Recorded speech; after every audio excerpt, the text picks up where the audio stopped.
우리 좌우에 계신 분들과 인사하겠습니다. 잘 오셨습니다.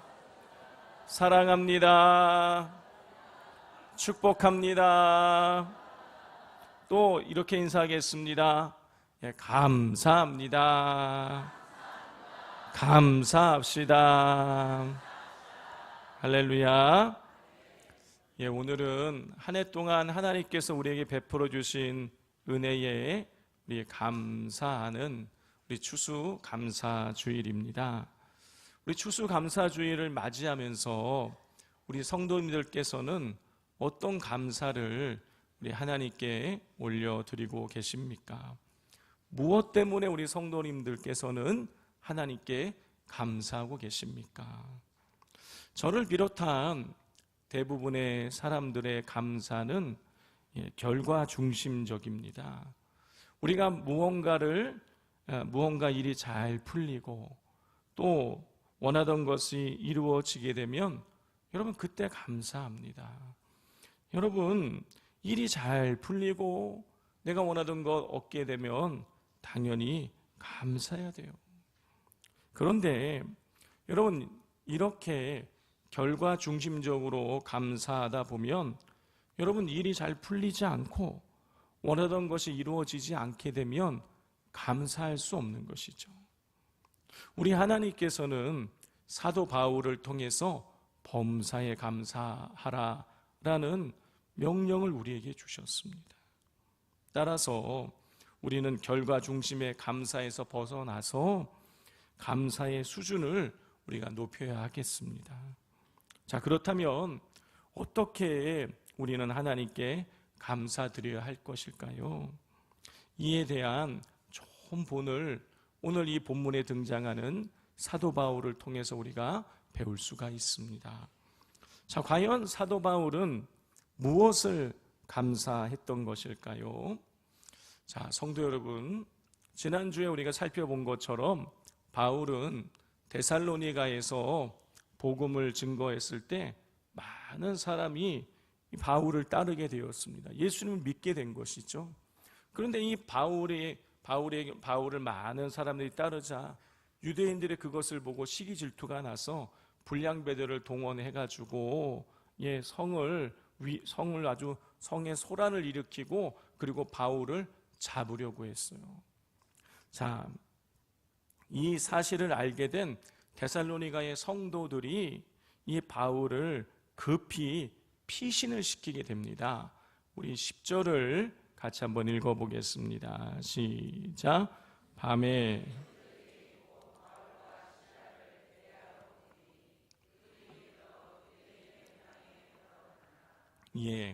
우리 10절을 보면 바울이 얼마나 급하게 이 데살로니가에서 피해서 베레아로 가게 됐는지를 우리가 알 수 있어요. 어떤 단어를 통해서 알 수 있는 것입니까? 밤이라는 단어와 곧이라는 단어예요. 밤에 형제들이 곧 바울과 실라를 베레아로 보내니 그랬어요. 여러분, 바울이 도망갈 때가 언제냐면 밤에 도망간 거예요. 여러분 2000년 전에 후레쉬가 있을 리도 없고 가로등이 있을 리도 없어요. 캄캄한 밤에 바울이 데살로니가 성에서 나와서 베레아로 간 것입니다.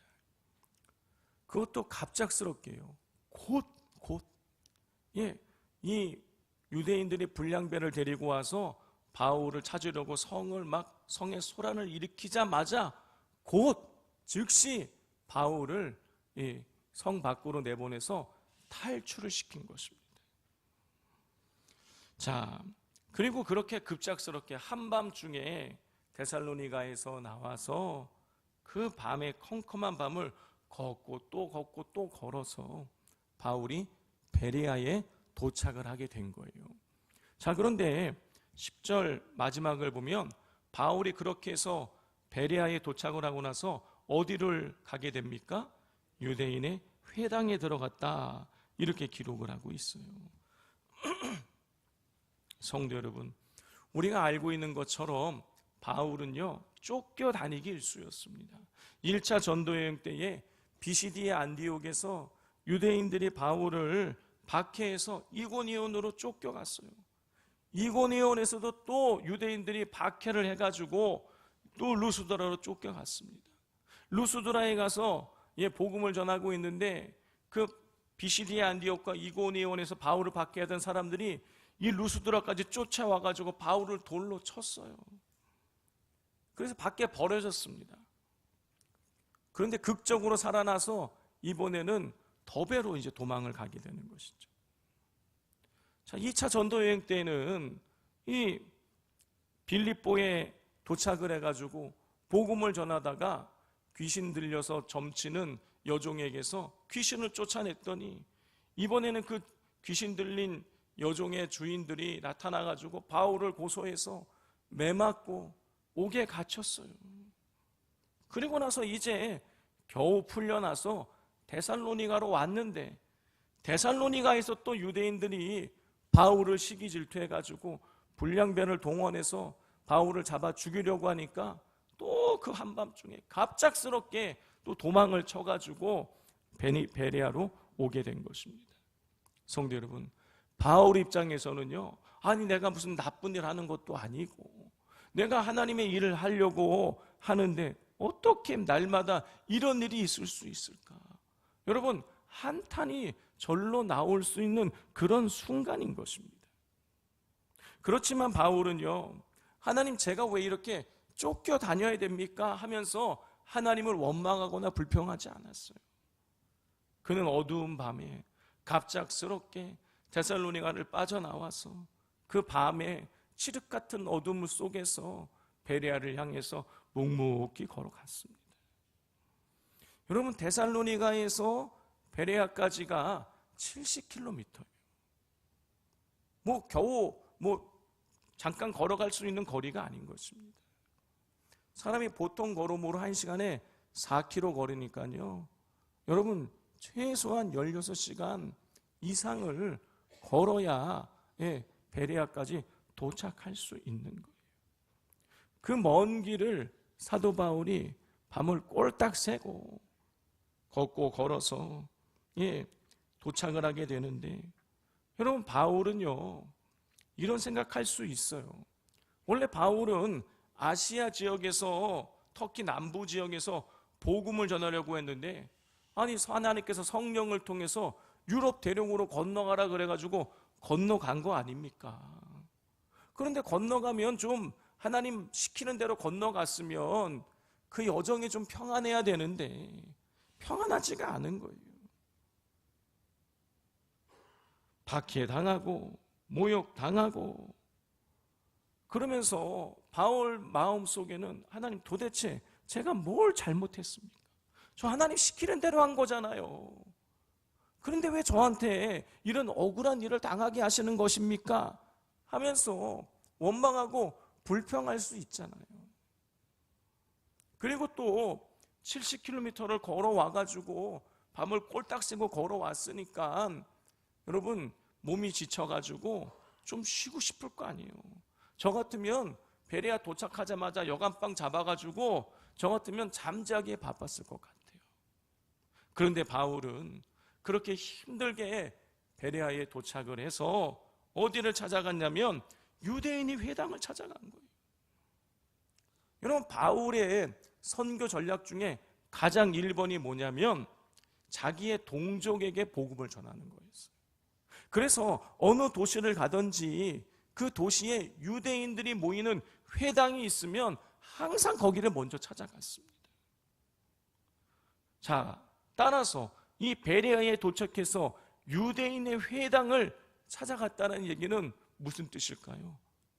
복음 전하기 위해서, 선교하기 위해서 밤을 꼴딱 새고 걸어온 이 바울이 선교하기 위해서 이 회당을 찾아갔다는 뜻입니다.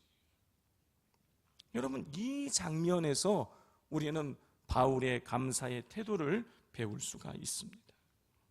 여러분 바울은요 하나님 때문에 하나님의 은혜에 감사하는 태도를 가지고 있었던 것이에요. 바울은요 데살로니가에서 한밤중에 도피해서 나올 때에 하나님께 원망불평하지 않았어요. 그리고 하나님이 이루신 일들을 기대하니까 베레아까지 올 수 있었던 거예요. 그리고 베레아에 도착을 해서 받은 바 은혜가 너무 감사해서 복음을 전하기 위해서 피곤한 몸을 이끌고 회당에 들어갔던 것입니다. 여러분, 어떻게 바울이 그럴 수 있었던 것일까요? 바울이 하나님의 은혜에 감사해서 하나님 받은 바 은혜가 마음속에 너무너무 감사하니까 몸이 피곤해도 박해를 받아도 어느 곳에 가든지 복음 전하는 일을 게을리할 수 없었던 거예요. 여러분, 사도행전 20장을 보면 이 바울이 복음을 전하는 이유가 하나님의 은혜에 감사하기 때문이라는 것을 우리가 발견할 수가 있어요. 여러분, 20장을 보면 바울이 3차 전도 여행을 마치고 난 이후에 이제 예루살렘으로 돌아가는 그 과정이 쭉 나옵니다. 여러분, 바울은 이제 예루살렘으로 돌아가던 도중에 밀레도라는 도시에 잠깐 머물게 돼요. 그런데 밀레도에 머물 때에 에베소에 사람을 보내가지고 에베소 교회 장로들을 밀레도로 오게 만듭니다. 그리고 그 장로들을 만났을 때에 바울이 이런 고백을 하는 거예요. 사도행전 20장 23절 24절입니다.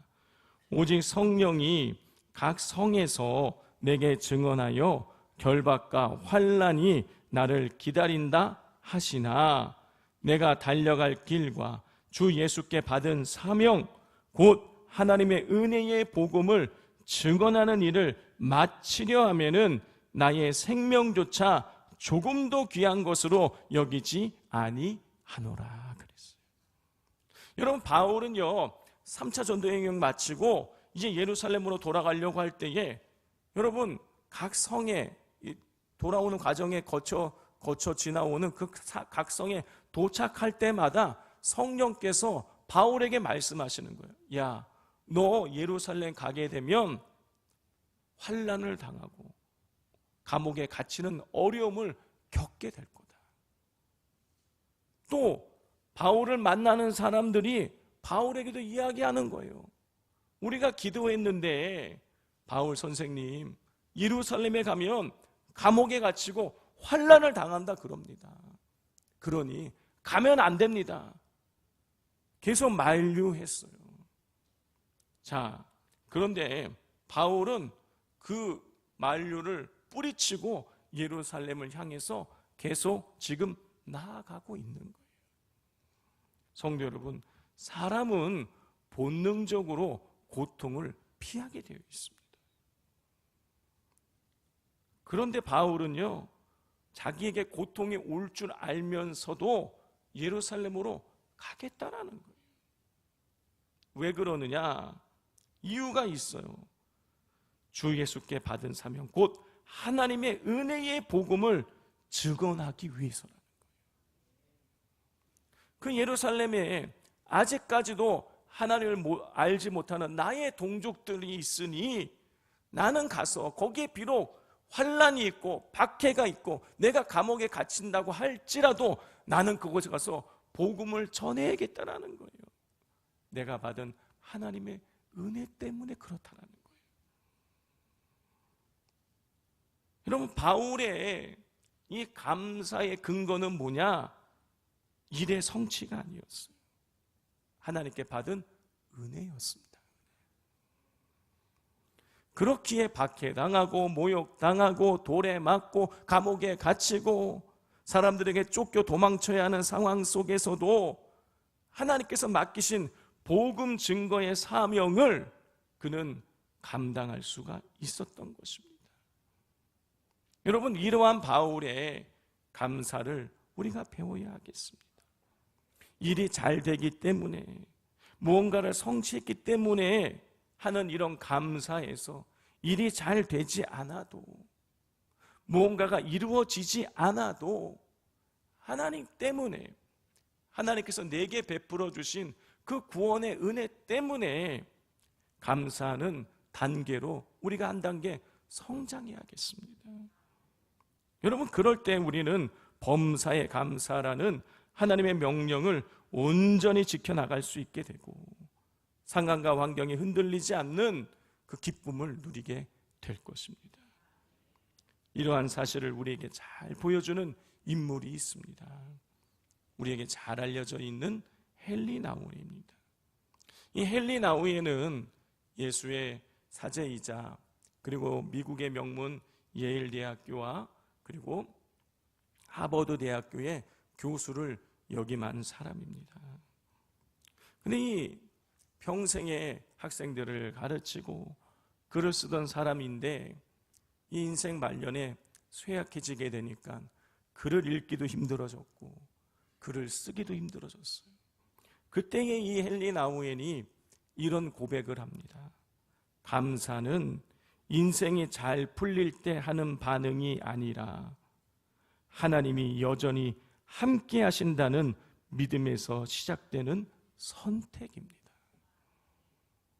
성도 여러분, 감사는 인생이 잘 풀릴 때 하는 반응이 아니에요.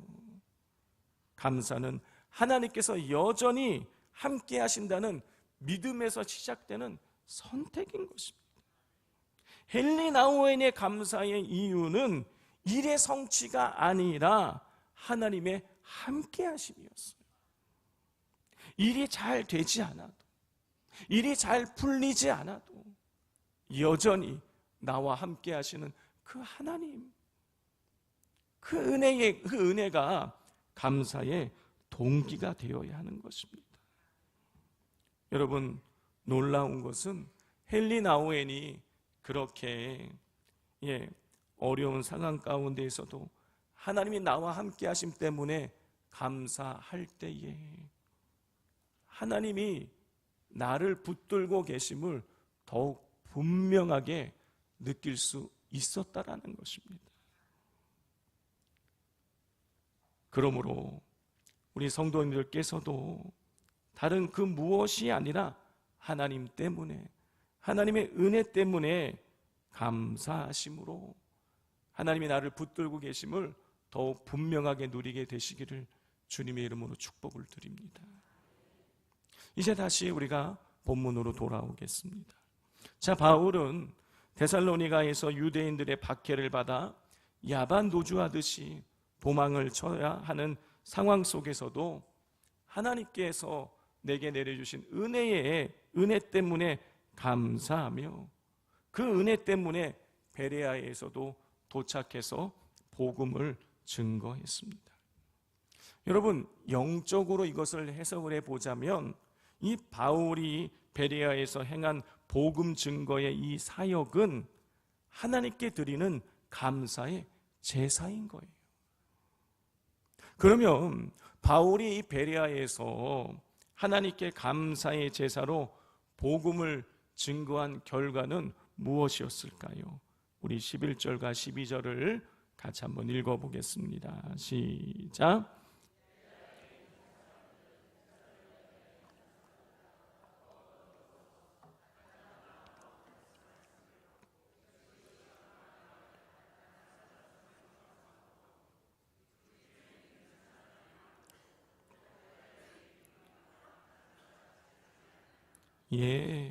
방금 읽은 말씀처럼 바울이 하나님께 감사해서 감사의 제사로서 복음을 전했을 때에 베레아에 있는 적지 않은 사람들이, 많은 사람들이 예수님을 믿게 되었습니다.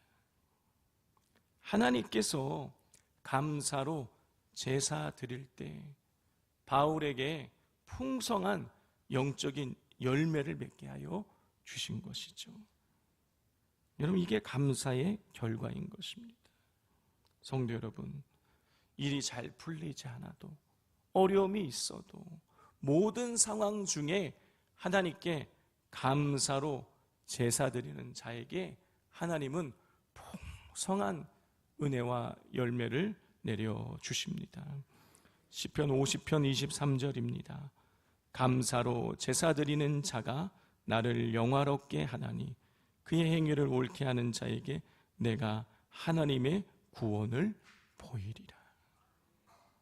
하나님께서는 감사로 제사 드리는 자에게 하나님의 구원을 보이시겠다 그랬어요.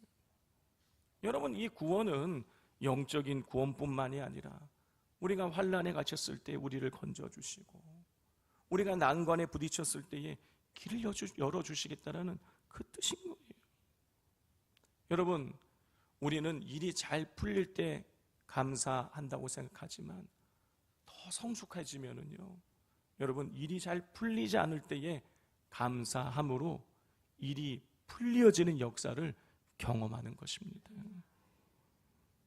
여기 그 어려운 상황 중에 하나님 앞에 감사함으로 아름다운 열매를 맺으신 한 분이 있습니다.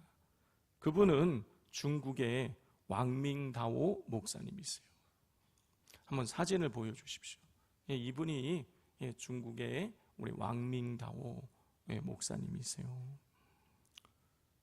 여러분, 이 목사님은 1900년, 그러니까 지금으로부터 125년 전에 중국 베이징에서 태어나셨습니다. 14세에 예수님을 믿게 된 이후에 죽을 때까지 변치 않고 하나님을 사랑하고 복음 전하는데 일생을 헌신했어요. 자, 1949년, 그러니까 우리나라 나이로 해보자면 이 목사님 50세가 되셨을 때에 중국의 공산당이 중국에 있는 모든 교회를 삼자교회로, 여러분, 삼자교회는 중국 정부가 통제하는 교회예요. 모든 교회는 삼자교회 안으로 다 들어와야 된다라고 그렇게 요구를 하게 돼요. 명령을 내리게 돼요. 목사님은 이를 거부했고, 그러다가 1955년부터 여러 차례 공산당의 명령을 거부한다는 이유로 여러 차례에 걸쳐서 감옥에 갇혀서 고문당하는 일들을 경험하게 됩니다. 그런데 그렇게 여러 차례에 걸쳐서 감옥에 갇혀서 고문을 당할 때에 목사님께서 이런 고백을 하셨다고 합니다. 감옥에 있을 때는 자유를 잃었지만 하나님이 나를 가장 가까이 만나 주셨습니다. 그래서 나는 감옥에서도 감사할 수 있었습니다. 성도 여러분, 사람들은 감옥을 비극이라고 생각하지만 목사님께서는 고난 속에서도 하나님이 함께 하심을 감사했어요. 이렇게 너무나도 고통스러운 환경 속에서도 하나님으로 인해서 감사하시는 목사님의 모습은 여러분, 지하교회 성도들에게 큰 도전과 감동을 주어서 중국 공산당의 박해 속에서도 지하교회가 날로 더 부흥될 수 있었다고 합니다. 성도 여러분, 고난 중에도 하나님께서 함께 하심의 그 이유 하나만으로도 감사하면 하나님께서 풍성한 열매를 맺게 하여 주시는 것입니다. 성도 여러분, 오늘 우리는 바울과 헬리나우엔과 왕민다오 목사님의 삶을 통해서 감사를 배웠습니다. 그분들은 일이 잘 되거나 환경이 좋을 때만 감사한 것이 아니라 하나님 때문에, 하나님이 여전히 나와 함께 하신다는 은혜 때문에 감사했습니다. 우리의 감사도 이제 수준을 높여서 일의 결과가 아니라 하나님이 함께 하심으로, 하나님 때문에 우리 감사하는 것으로 더 성장해 나가야겠습니다. 성도 여러분, 오늘날 우리의 환경이 녹록치가 않습니다. 국가적으로도 어렵습니다. 여수시는 더 어려워요.